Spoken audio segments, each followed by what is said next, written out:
Hello, everyone, and welcome to Collider Movie Talk. My name is Mark Ellis. I was the 6th grade regional runner-up in the state of Virginia in the spelling bee, and now we are bringing movie news to you each and every weekday. Hope you had a great long weekend and enjoyed your Martin Luther King Day yesterday. On today's program, we are going to be talking about a possible Edge of Tomorrow sequel getting made. The Creed 2 sequel adds a cast member, a very important cast member, and somebody here has an exclusive hot scoop on a Marvel movie that's kind of a Sony movie that we don't really know how many Marvel characters are going to be in. Isn't that right, Jon Schnepp? Spell saboteur.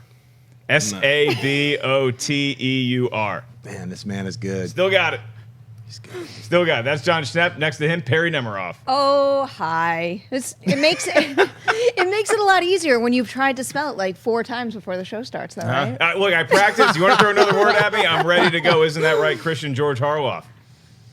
Okay. I missed the jib. There you go. Oh, poor Jib. Do we not get it? Let's have it, Jib. Jibless. Hey. No Jib today? Jibbity jib, Okay, jib, never mind. jib, Don't worry jib, about jib, it. jib, Oh, jibbity jib, oh my jib, God, jib. now Oh my we're God, what's dark. happening? What's happening? Oh, What's okay. happening? Totally Okay. dark. Oh my God, what's happening? Totally dark. Jibbity jib. I bet you Christian it's broke just the our screen. monitor that's dark. Because he wanted to jib. Jibbing it up. Now, Jib, jib, before we jib. get to our first official story, with or without a jib, we are going to go back to Jon Schnepp because you had something that you had to get off your chest. Sure. You know what, a little bird. Sometimes birds talk to me over the weekends. I'm friends with all the animals. And look, What'd you hear? you can call me crazy. You can call me nutty. You can call me a lot of names. But I'm going to say it right here on this show. Spider-Man is going to be in Venom. Ooh! What? All right. So Torture. let's look at it this way. You know, like for the last couple of months, we've been talking about Venom. We've been hearing about how, Sony's keeping it all separated and Spider-Man's in the Marvel Cinematic Universe, but every other character that's in the Spider-Man universe is separate. Like a cameo? Like a cameo, like a who knows a what-a-yo. All I'm saying is, hey, man, Spider-Man, and I'm talking about Tom Holland's Spider-Man, is going to be in Venom. Okay, it's hard to imagine he's going to have any more of a presence than just a cameo. Do you think it's going to be in the movie or it's going to be like a post-credit situation? This doesn't sound like Think. You know, I really couldn't answer that question at this time. Okay. But what I will say is, I've been saying for months, it only makes sense for them to have Spider-Man in the Sony movies like the Black Cat, Venom, any of the Sinister Six, anything they end up doing, anything Sony does, of course they're going to have Spider-Man. That makes sense. They can't have Iron Man. They can't have Thor. They can't reference all those things, but they could definitely reference Peter Parker and Spider-Man. And that only made sense to me as a comic book fan, as somebody who's also like, look, if they're splitting hairs down the middle, they're going to be like, yes, but we can do this, but you can't do that. And originally when they first announced it, I remember we know that a couple of the producers said some things like, well, it can be this, but it can't be that. And then they quickly, shut it up. And so they've been reiterating this party line for quite a long time. And it just started making me realize, like, wow, they did that for a long time with Civil War. Well, Spider-Man's not, this stuff about Spider-Man and the rights, this and that. He's definitely not in Civil War. Bam, he's in Civil War, literally. So, I'm just going to stick to my guns and say Spider-Man will be in Venom. And I won't tell you how I know this, but... Okay, well, Perri, if these winged animated creatures that talk to Jon Schnepp when they dress him in the morning are to be believed, do you think it's the right move to have Spider-Man in Venom? I think it's the right move. It's hard to... I didn't expect it to be that when you started to tease it, but I think I've kind of been prepping myself for so long for a Venom movie without Spider-Man that I started to be very comfortable with the idea of introducing a character like Venom, especially played by someone like Tom Hardy, without having to rely on Spider-Man. But the idea of having him in there is wildly appealing to me and is what made sense right from the second they announced this project. But the thing I want to know that you might not be able to answer is, are we talking a cameo or a reference? Because since the beginning, I was always thinking that even if Tom Holland's Spider-Man can't be physically in the movie, like on set, they could at least have a news broadcast, you got like a framed headline in the background, or a newspaper, or something like that. See him? You think? Yes. You think we'll see him? Yes, it's not like the newspaper blowing in the wind. Like the Daily Bugle, written by Peter Parker. No, like a holy crap, that's Tom Holland. No, that's Tom Holland. And I'm guessing, it's all speculation, remember, folks. I'm guessing that it's probably a cameo. Mm-hmm. Like it could be a walk-on or a walk-by or a brush-by, like, watch it, buddy, kind of a scene. Wow, okay. But it probably is a little bit more extensive than that, would be my guess. But he's definitely not a central part of the movie or the plot, but he will be introduced, and Peter Parker and the Spider-Man universe is definitely a part of the Venom universe and will be expanded on. If Venom is successful, you'll see Venom 2. Venom 3 is probably when you'll see them throw down. I think that'd be nice, Christian. Have some connectivity between the franchises without like hitting you over the head with the fact that Spider-Man is in this universe. Yeah, I mean, look, if this is indeed the case that Tom Holland is in it, it's something we always kind of hoped.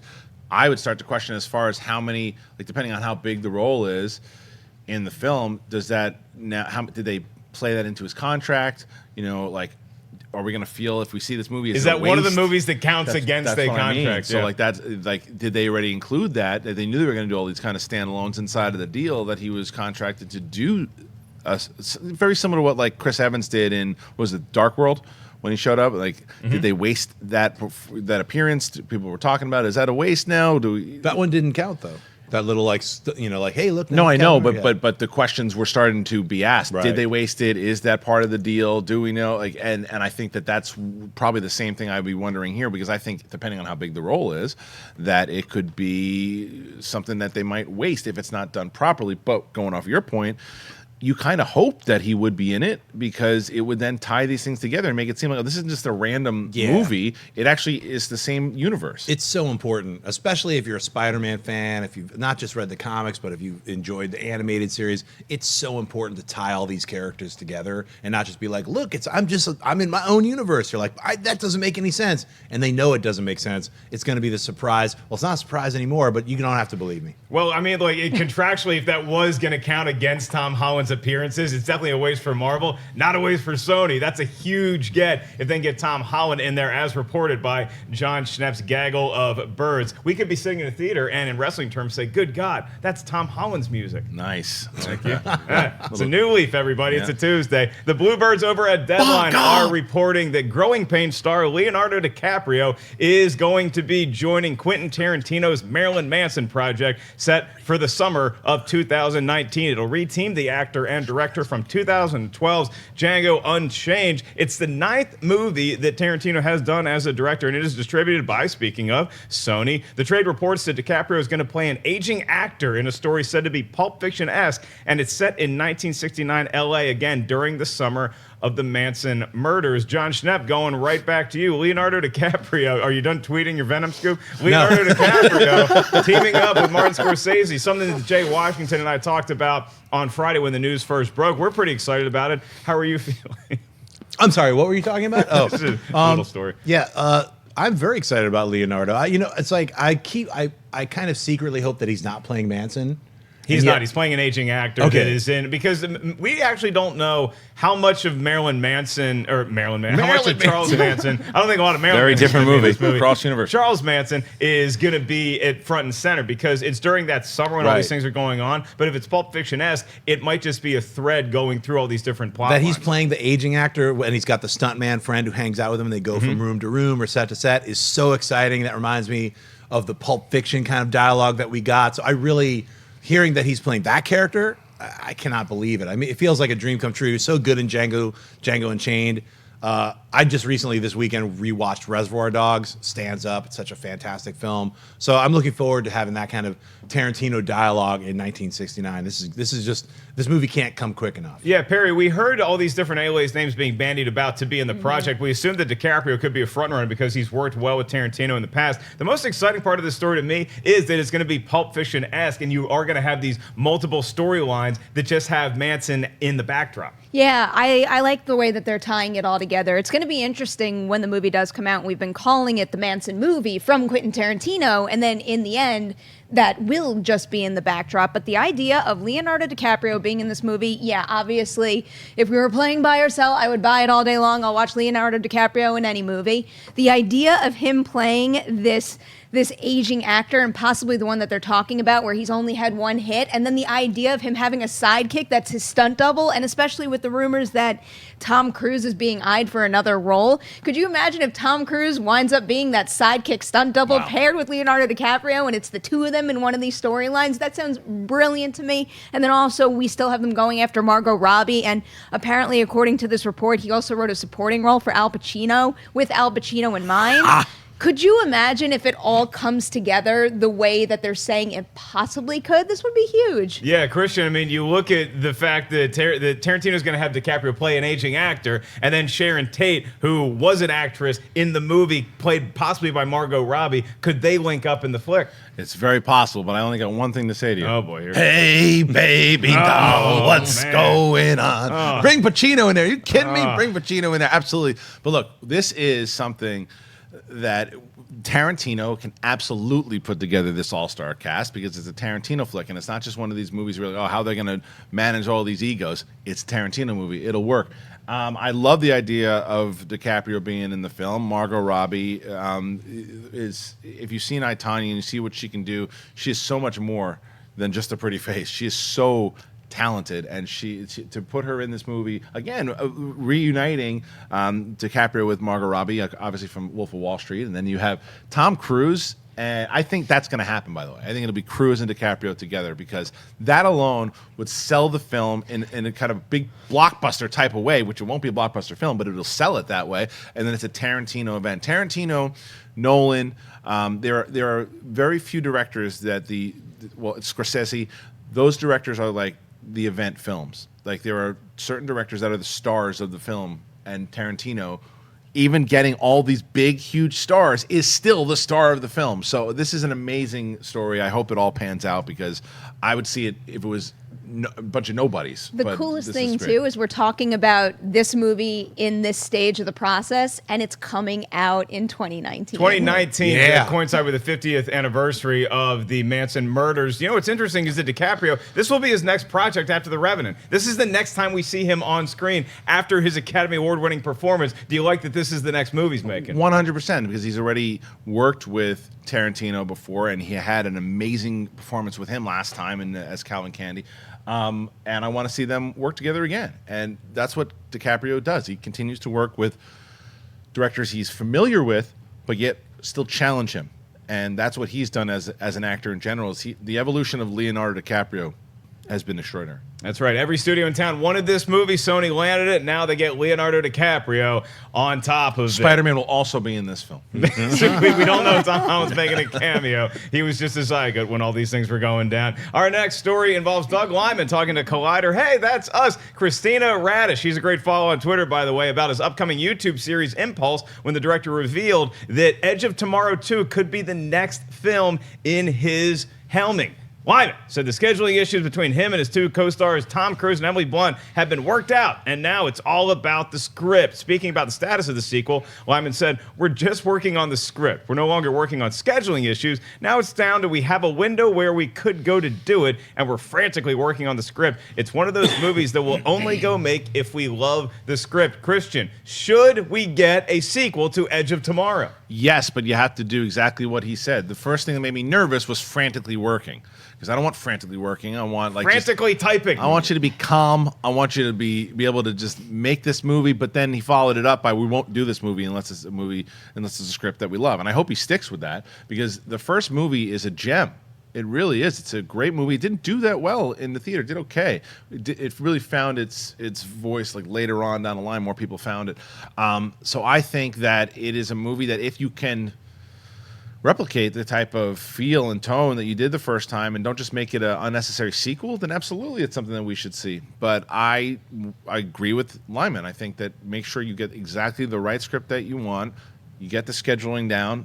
Great, that's the hardest part. But let's get a good script and look at the script at the end. If you look at it and go, it's not working, we can't really do this in a way, then that's it. Then that's okay. We're good with the first one. Yeah, see, these comments confused me a little bit because I thought we already had a good script that we were all excited about, because Christopher McQuarrie came up with the idea for a sequel, and then Joe Shrapnel and Anna Waterhouse wrote a screenplay that was going to be Edge of Tomorrow 2, and it had that weird name that nobody really liked. But Emily Blunt, Tom Cruise, and Doug Liman are all passionate about this. So, Perri, what's wrong with the script if it's not ready to go? Well, when you think about the first movie, the overall high concept, the core concept of it, yeah, you could pitch that in an elevator and anyone would be like, yeah, I want to see that. But what makes that movie so good and so special, until I have to argue the third act, I think missed it just a little bit in the end. But as it progresses throughout the entire movie, it's all the little details and all the little experiences. So I imagine even if they have a great idea that they're all excited about, that script is going to need a certain amount of polishing before everyone's willing to commit and jump into production. But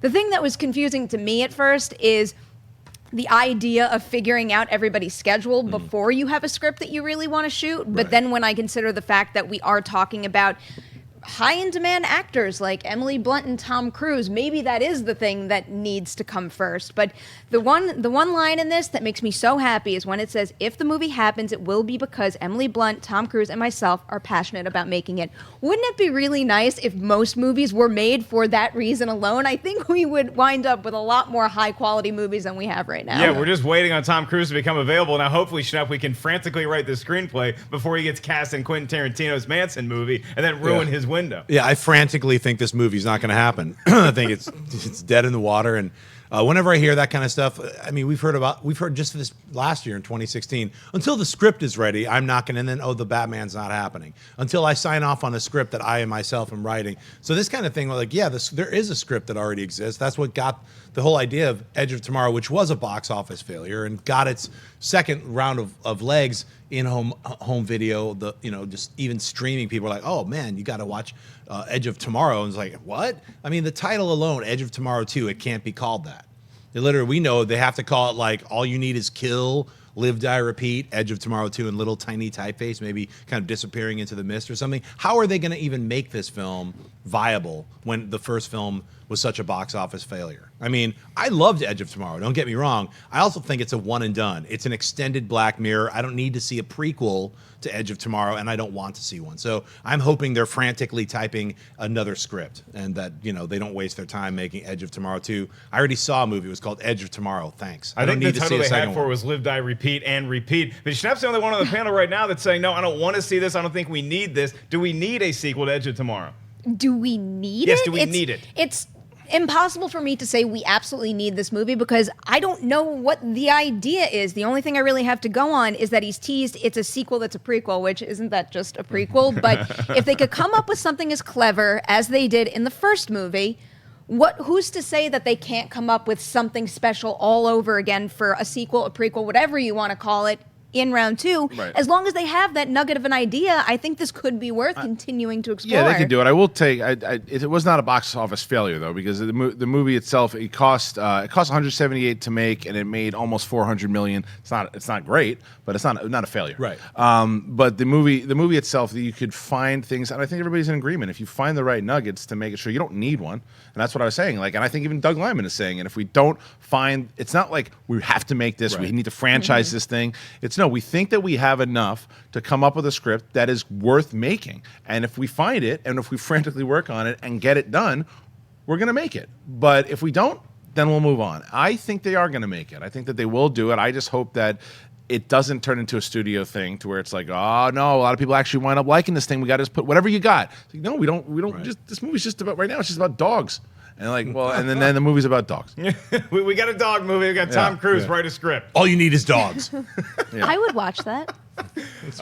Speaking of Doug Liman, his next project is called Chaos Walking, and it is set to come out early in 2019. It's a sci-fi movie. He's in post-production on it right now. It stars Daisy Ridley and, you guessed it, Tom Holland. We move on to the box office report. A lot of goings on in the long weekend at the movie theaters. Coming in at number one, to the surprise of some, not the surprise of others, Jumanji, Welcome to the Jungle, once again is number one, raking in $35.4 million and pushing its domestic total to almost $300 million. We also got the expanded release of Steven Spielberg's The Post, which took number two with $23.4 million. The Commuter was number three with $16.4. The Greatest Showman took number four with 15.6, and then Star Wars The Last Jedi rounded out the top five with a little over $15 million. It is close to 600 domestically in ticket sales. Perri, you look at the box office this weekend. What stands out to you?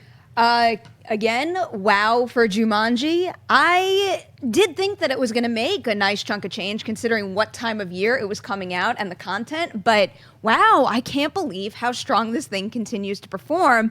The Post, I'm glad that's doing well. I thought it was going to make a little less than Hidden Figures did this time last year, but it actually wound up, I think, topping it by a little.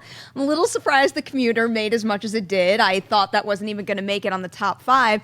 The part that I kind of focus on is, surprise, surprise, Star Wars The Last Jedi, because my predictions for that one were way off this week because I didn't realize it was losing as many theaters as it did. I think they took it out of over 1,000 theaters, which seems a little extreme to me considering when Force Awakens came out at this point in its run. I think it had only lost something like 300 or so theaters. So that's a big difference that could point at a much steeper decline than we saw for that movie, which we're already starting to see now. Yeah, sometimes the weekend box office, Christian, it's not about the movies that are in the top 5. It's about the ones that weren't in the top 5. Paddington 2, that's a disappointment. $10 million in its opening weekend. That movie was just charming as all get out. I might have even liked it better than the first one, and it didn't do that well. It made $6 million. Now, look, $10 million usually is at least enough to get you into the top 5, get your name in the paper. It was a chock-full weekend at the box office. Proud Mary also making $9 million, coming in at number 7. A lot of people surmising that it wasn't as marketed heavily as something like The Commuter, and I saw Proud Mary and The Commuter. Proud Mary's the better movie. As far as Paddington goes, I think that it just never got past that initial thing of what the hell is this movie? I think a lot of people, the first time, even Schnepp. Was the bad talking, making sandwiches? That's what it is. It's just like, what is that? A Paddington bin? Who wants to, January? Who wants to see that? And then every single person that sees it is blown away by it. I saw a I saw a tweet from Dan Casey, a friend over at Nerdist, and he hadn't seen it, the first one. And then he's like, if I can go back in a time machine, I would go and see the first one earlier and now I can't wait for the sequel because it's that good. The movies are really that charming. It is out of all those movies, the best movie to take your children to. There's no doubt about it.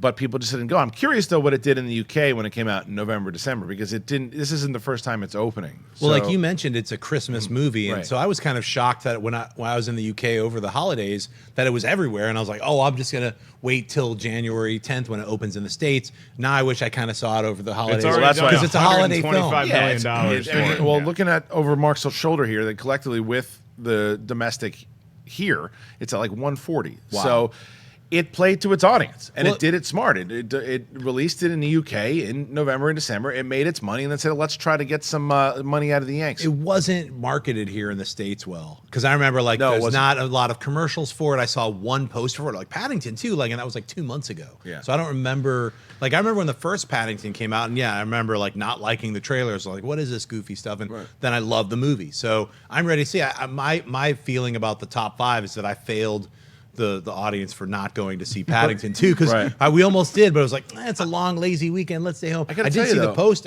The Post. I would rather see Paddington 2 as number 2 and not The Post. I got to tell you, though, I think that the strategy behind Paddington was smart, Paddington 2, because I think that, like I said, they found their core audience when they released it over in the UK. It did a lot of money. Right. It's a UK story. It made its money. And then to get a little extra cash, they released it here in January because had they put the marketing and the campaign into Paddington over here in November and December, and it did the same thing, the same amount of money, or maybe a little bit more, not worth that investment if you put that kind of money into it. But Jumanji is the one that I wanted to talk about because Jumanji to me is, I'm glad that a movie like that is doing that well because when you see it, when you hear about it initially, I'd like to go back and look in the archives of Movie Talk when we talked about the announcement of it because we didn't even know it was going to be a kind of continuation. We thought it was going to be a remake, and we're like, rolling our eyes on it. What Rock's just doing another movie now?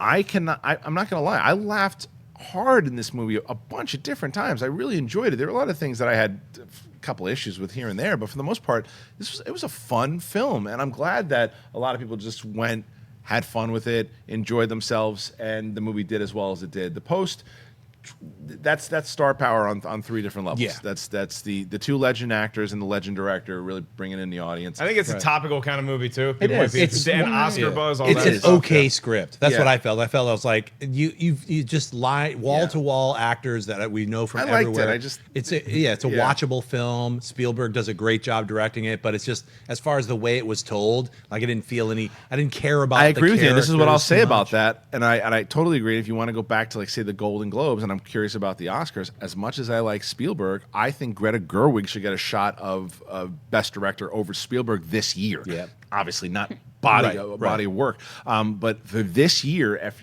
you tell me The Post and you tell me Lady Bird to me was a better directed film as far as what it was. Scale, of course not. But I mean, as far as what it was trying to do, I think Lady Bird succeeded on the directorial way more than The Post did, and I think Gerwig should be nominated over Spielberg. I wouldn't mind seeing that happen, and also Jordan Peele locking a spot in there as well over Spielberg. But really quick, back to Paddington. Another thing that might have been a factor with it not making as much money is the studio, Warner Brothers, the distributor, only acquired it from Weinstein late last year. So they were in a position, Yeah. it was a Weinstein movie Yeah. originally, and they were in a position where they had a very small window to actually promote the thing. Had they dropped it in December, at the end of December, when kids are out from school, and it might have made more money in that way, it still would have been overshadowed by things like Jumanji and everything else that was coming out at that time and making a ton of money. So really, when you think about it, if they didn't produce the film, they're doing pretty well with what they have right now. Yeah, you know, I've talked to a lot of people too who've seen The Greatest Showman like 9 times. Like people are going. Is that Roka? gaga for that. Roka's No, like it's doing not live just Roka. cosplays, dressed up and singing. It's and not he's just in front. Roka. I He's had right. independent Yeah. conversations with patrons over a few lagers this weekend at multiple bars in the West Hollywood area, and they all are loving The Greatest Showman. It's crazy. People are. I have not seen it yet, but it is.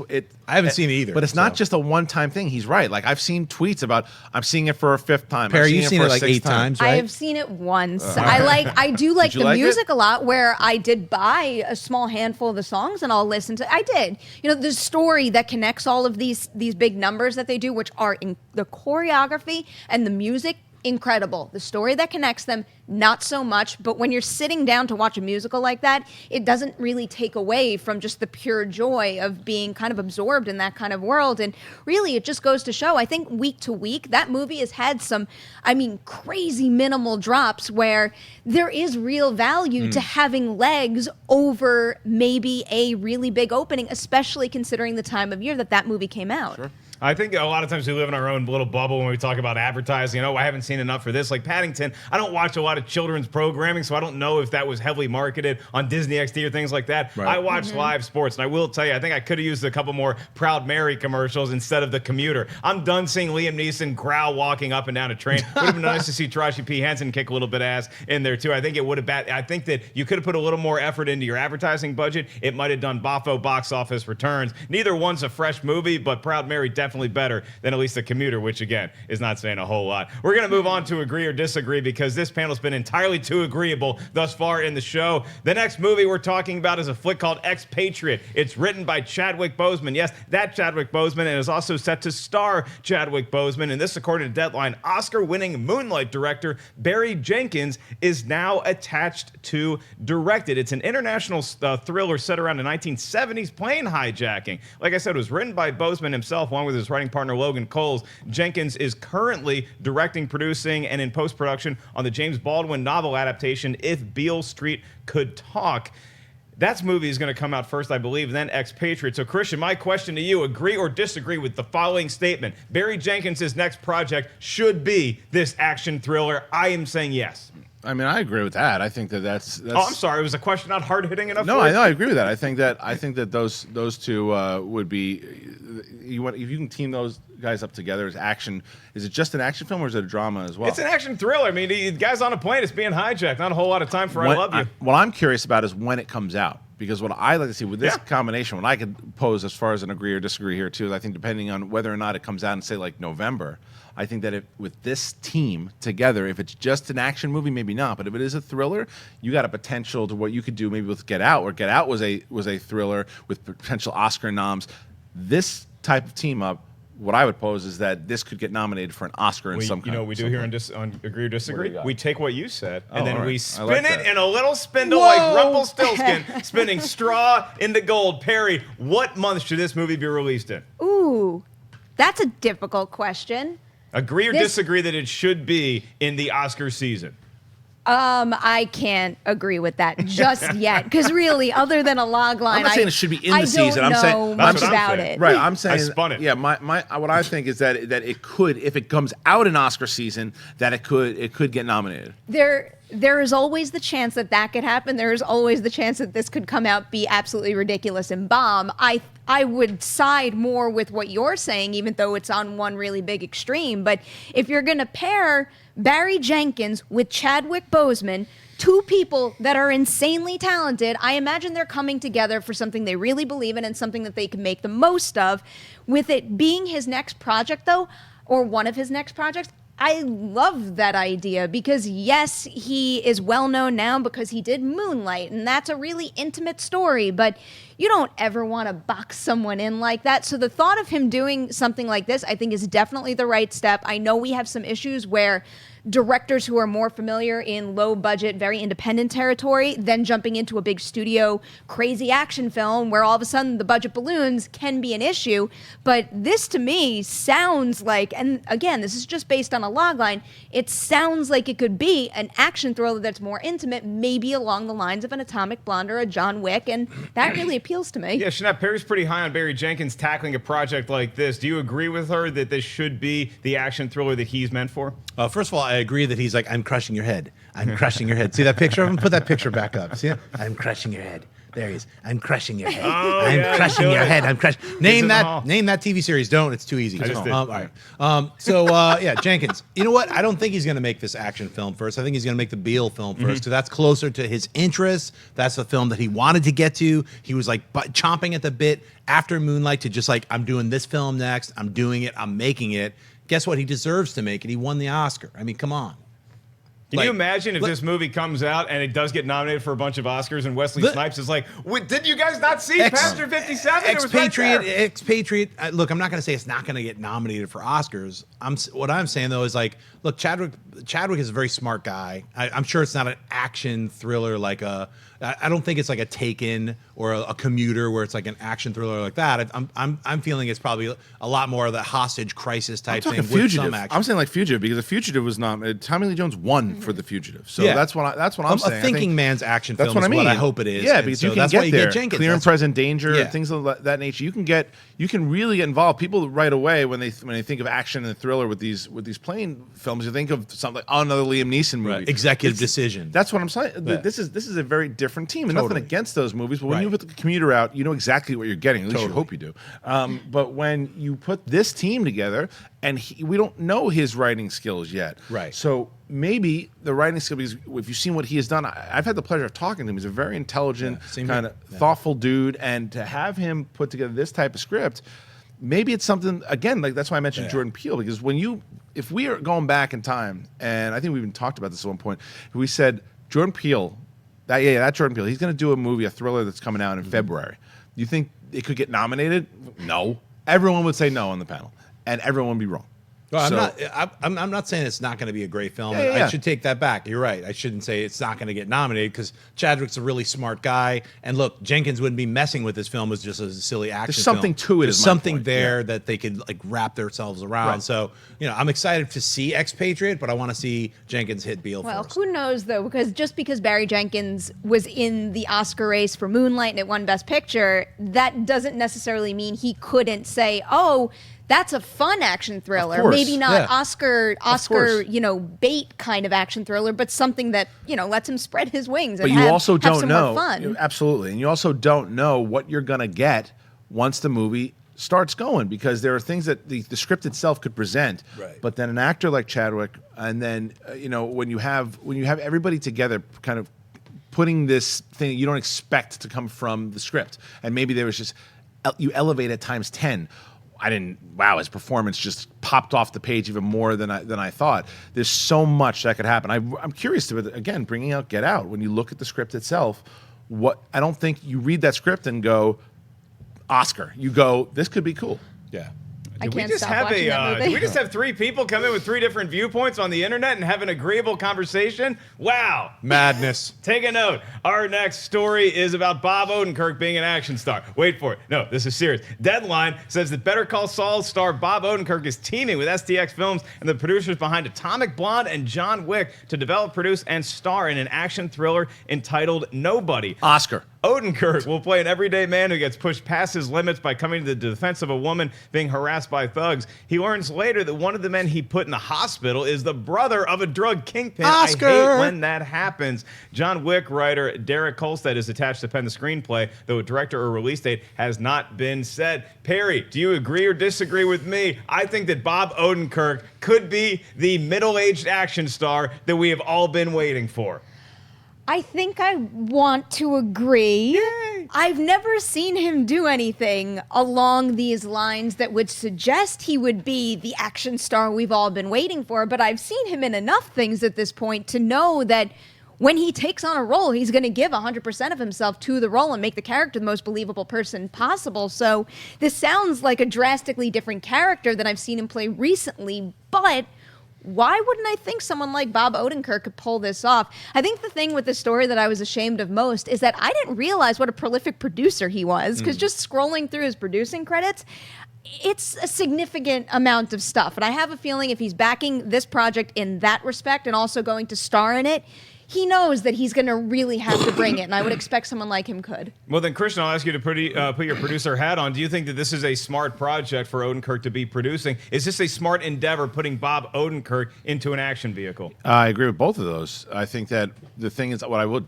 disagree with is as far as him being an overall action star. I don't think we need him to be. I think we need this to be his falling down. Have you ever seen Michael Douglas's Falling Down, 1983? Happens to you every day on work. Yes, Yeah. it is, and my carpool. It is absolutely something that he could do and nail, and something that it could blow you away. Yeah. But it's a one-off. And it's one of these things. I don't want to see him become Liam Neeson, because that I won't buy over and over and over again. I can buy it on a one-time thing because I think that he has that type of person. I can see him snapping. I've seen him snap before.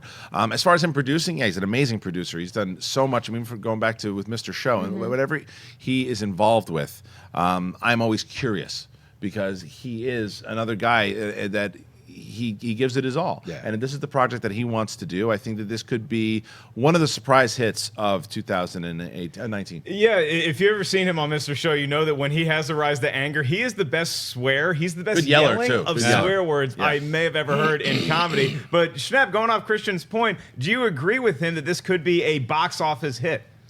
I think so. I'm glad you mentioned Falling Down, because even just seeing him in The Post, I mean, he's one of the standout actors in The Post. Obviously it's wall to wall amazing actors in there, but just that scene with him on the phone, and the guy gives him the number, and he's change falling all over the place. I thought he's an amazing actor. He's a transformer, and shave his head, he could play Bruce Willis better than Bruce Willis could play Bruce Willis. True. I would believe him. You can play Bruce Willis I would better. believe Bob Odenkirk in the Death Wish remake more than I believe. Yes. Because he's a believable actor, and that's why all of us love him as Saul.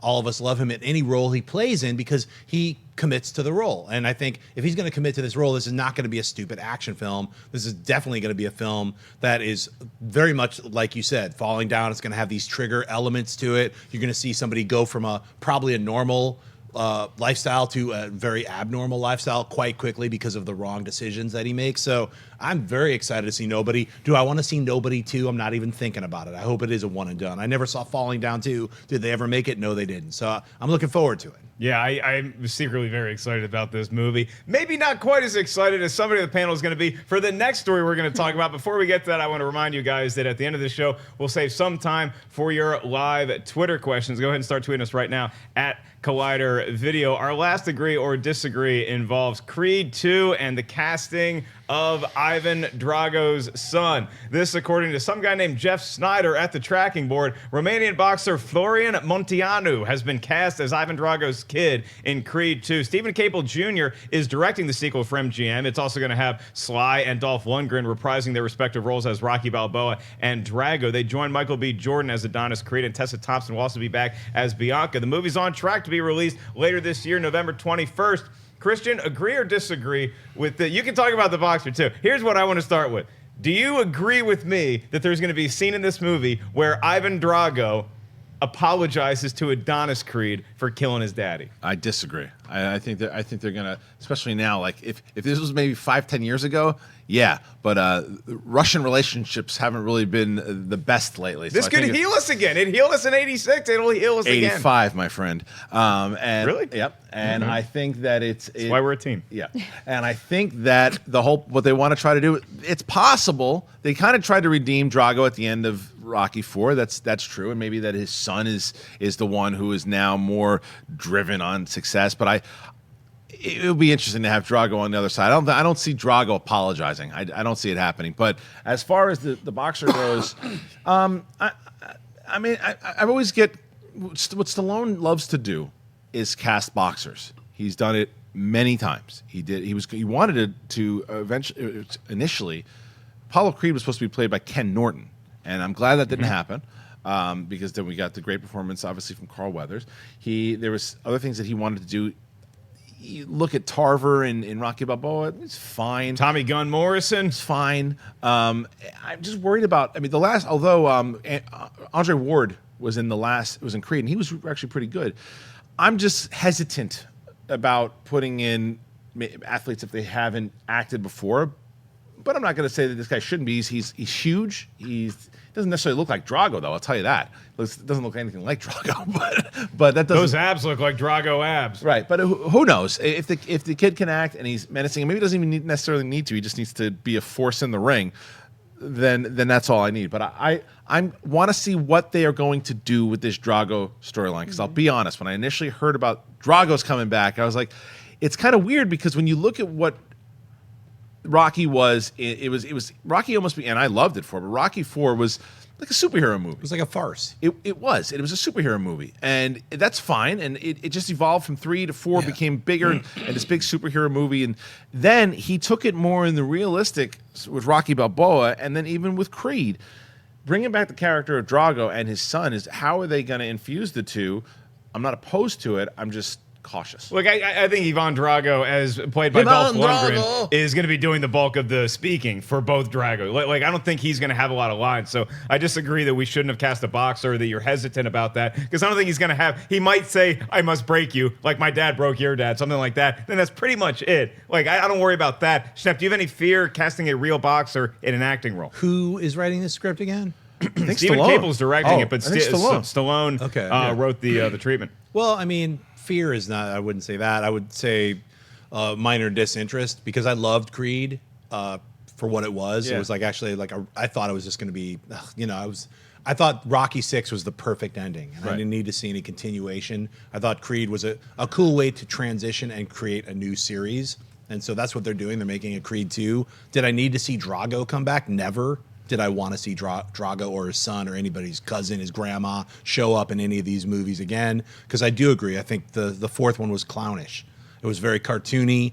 The third one was already like, hey, we got Thunder Thighs, we got Mr. T. You know what I'm saying? It was like we went from 1 and 2, which were actual real movies about challenging the human spirit, to like kind of like like I'm a superhero. And then the fourth one was like, America versus Russia, is almost as dumb as our politics are now. So, I mean, if we're gonna have to go there, which is where it seems like we're going, I would at least like to see the younger Drago and Creed are friends.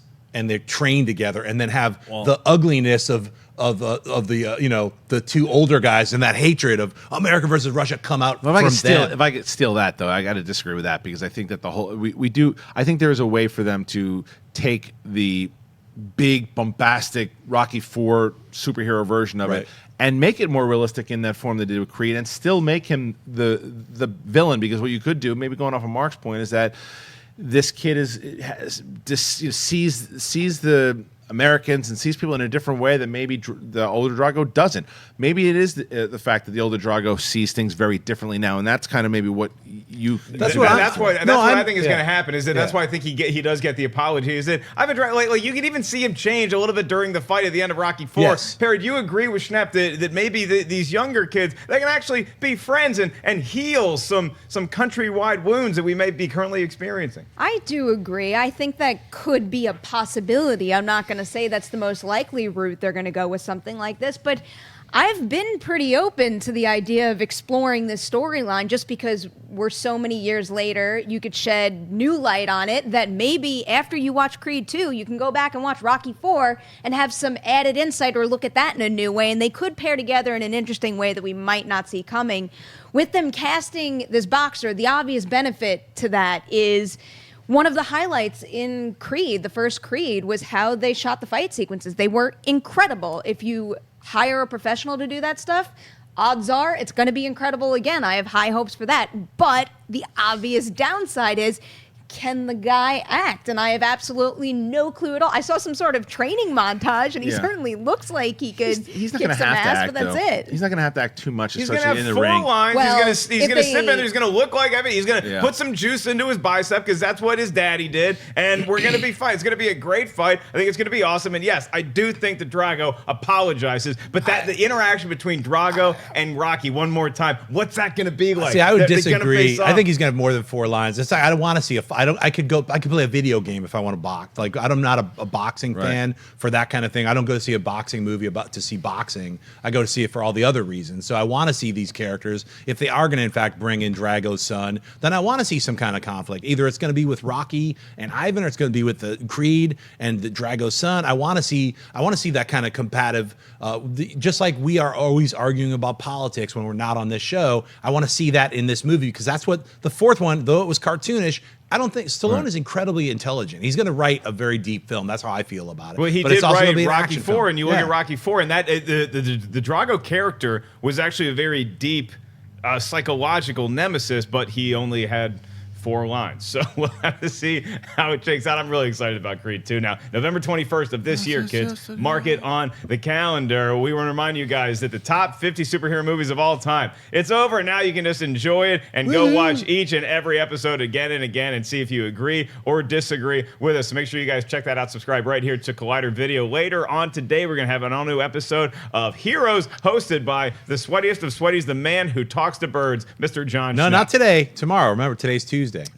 You know what? I was doing that all morning. But you can go up on yesterday's episode with Roca and Jay is up now. So watch that one and then watch tomorrow for some craziness. That's right. And then we also have a exclusive Q&A that we did for Movie Talk yesterday. A lot of fun questions. Jay Washington, Wendy Lee, and Josh McCouga joined me on the panel. Had a lot of fun talking about a whole lot of different topics. So check that out if you want to see who I would cast in a Van Halen movie. We're going to move on to live Twitter questions. Like I said, at Collider Video, we got a couple before we call it a day. Janine the Machine, at Janine DeBean, says she's watching Hustle and Flow, and she found herself anticipating a scene when they get to create the first track. So her question to the panel is, what is a scene in a movie that you really find yourself looking forward to? You're flipping through the channels, you see a movie on, you're like, oh yeah, I got to see that scene before I leave the house. Kristian, any scenes come to mind? Yeah, the scene that you hate that I love. It's the church scene in Kingsman. When that happens with Freebird, Love that movie. When dear. That scene is amazing. When that scene happens, boy. just the way that it's shot and the balls of that scene. That's too much. It's amazing. Oh, But, that's too much. and then you go back to Rocky, the Rocky 3. If it's a matter of the actual fight with the first fight with Clubber Lang, and then obviously the last fight, the training. There's tons of scenes. The Empire Strikes Back, the Dagobah. The whole damn movie. Of Empire Strikes Back. But Kind of get sucked in anytime. But to go Phantom Menace. Phantom Menace is I gotta watch the Darth Maul fight at the very end with Duel of Fates. There's absolutely any movie that you kind of turn on to see. Oh wait a minute, this is a particular scene I can't wait to see. The Matrix, the train scene, or at the end in the train station. There's tons of them. Yeah, I'll take the low-hanging fruit and say the Back to the Future Enchantment Under the Sea dance, the Fish Under the Sea dance, when Marty McFly gets to live out his dream and be a rock star playing Johnny Be Good. It just to this day, goosebumps. I do sometimes get emotional watching that scene. It's just so much fun. What do you got, Perri? Because I just watched it yet again, I'm going to say the end of Get Out. Not going to spoil what happens, but the very end of that film, I have to get to that point. And then another one that I am semi-obsessed with is the pub scene in Inglourious Bastards. I love the first scene. I think that's my second favorite scene in the movie. But once you get to that pub scene, it's great. I need to at least hit that point before I turn it off and go do That's something a tasty that's more pressing. 20-minute scene. That's like a real tasty scene. So speaking of tasty, Reservoir Dogs, just watched it again this past weekend. I absolutely love that film. Love to remind myself of great films by watching them again and getting to that sequence with Michael Madsen Manson's little character, and the cop is one that you're like, you didn't expect it when you're watching the movie, and now you do know it's coming, and then that kind of just sets off a chain of Trivia events. question: what's the cop's name? Don't know. Nash. All right. Well, that's why, guys. That's why I don't play the Schmodown. I'm not into that kind of stuff. I just watch the movies, but and then let all this stuff pass to these guys. But I was gonna say Trading Places. I love the scene with Dan Aykroyd dressed as that dirty, scummy Santa, just eating. I love that movie. That's one of those. Eddie Murphy, yeah. and I think Nutty Professor. If it's on, I got to see the first dinner scene with the Clumps, and then if I get to that, I got to see the second dinner scene with the Clumps. Then if I get to that, I got to see the comedy club scene when he gets fat shamed, and that's really emotional for me, being a fat kid. And then you get to see Eddie Murphy get his, come in with revenge against Dave Chappelle on stage. Just a whole lot. It's a great movie. You mentioned Eddie Should've won Murphy. an I got to mention Bowfinger. Anytime if I'm flipping channels and see that on, it's like, keep it together, keep it together. Yeah, go get the pencils, get the pencils. Eddie Murphy's role, his performance as both characters in that film. If you haven't seen Bowfinger, you've got to see it. I have no good transition for this, but I just watched this one too, and I'm obsessed with this movie, The Descent. I can't stop before they get into the main pit. Yeah. There's no stopping until at least I see that because part. it's relentless, especially when they're like So climbing through. Like I'm like, no, I can't stand because it creates so much tension. That movie's incredible. All right, look, we're up against the clock, but I do want to get this question out because it's a great question from TJ Dex. In the vein of today's show, what action movie hero, villain, sons would you like to see go up against each other like Creed and Drago Jr.? That is, again, from @TJ Dex. Ooh. Jon Schnepp, you got an action hero, you got a villain, you got their two kids. We got to see kind of something like that when we had Hans Gruber's brother go up against the same John McClane. But if John McClane had a kid, I'm not counting Die Hard 5, then Hans Gruber had a kid, it'd be like that. So, like, can we imagine that characters who died eventually had kids Yeah, before they they had died? So offspring, I would yeah. have, like, Charles Bronson's Harmonica Man's kid go up against the man with no name, Clint Eastwood's kid, in the ultimate Western. That would be what I would say. Can Love we it. completely make up children too? Yeah. Because I think the ultimate way to make a John Wick Atomic Blonde shared universe is if both of them have kids, Bam. and then those kids fight. See, this is what we're talking about. Atomic Blonde offspring versus what if John I Wick thought you has meant a if both daughter? those have kids, like they, and then they have a that kid. That's could've what, been yeah. two That's different how I read things. it. Multiple Bam. generations. I was like, whoa. Wow. Jeff Speakman's kid. In the perfect weapon? Yeah, the most perfect weapon. He's Yeah. the kid, and he winds up fighting against I don't know, Hans Bueller.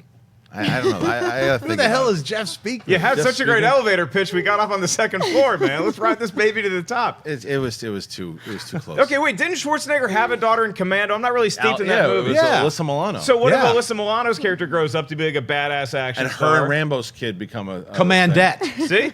Now we're writing movies. Bo.